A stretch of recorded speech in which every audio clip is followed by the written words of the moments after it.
Nirmala ji, Mamta Banerjee, the Trinamool Congress, well, they're trying their best to take the credit as well, especially the GST on life insurance and medical insurance is something that they say Mamta Didi wrote to you almost a year ago.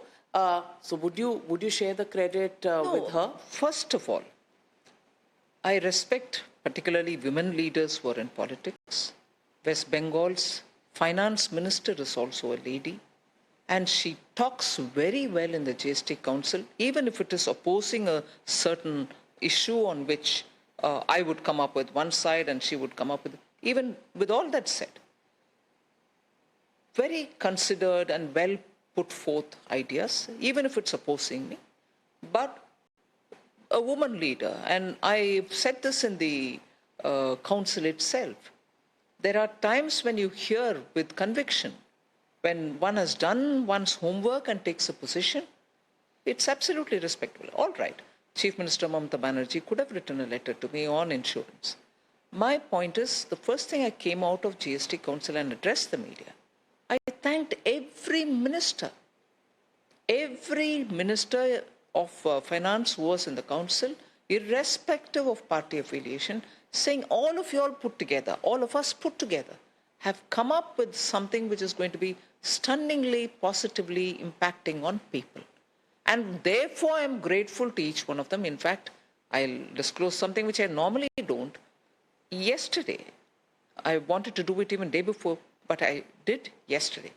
Write to each one of these finance ministers, personally thanking them for having done this extraordinary work of a constitutional body which works together, comes out with consensus decisions for people-friendly policies. I've written to each one of them, irrespective of party, irrespective of the state where they are.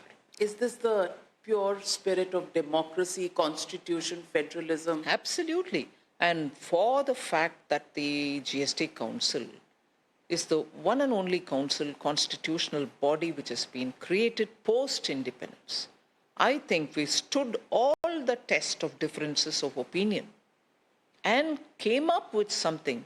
You see how the people of India are rejoicing, saying, oh, ultimately everybody worked together, gave us a result. It is to the credit of each one of them in the GST Council, and I will not grudge giving credit to each one of them, irrespective of parties. Everybody worked together. Of course, everyone strongly argued for the position that they wanted, for the kind of argument that they were putting forth. All of us gave each other the space to hear it. In fact, some of the new members in the GST Council were later on telling me how amicably this council works. How nice to see a council work like this, where parties with differences are sitting together and talk. I'm fully in praise of the GST Council.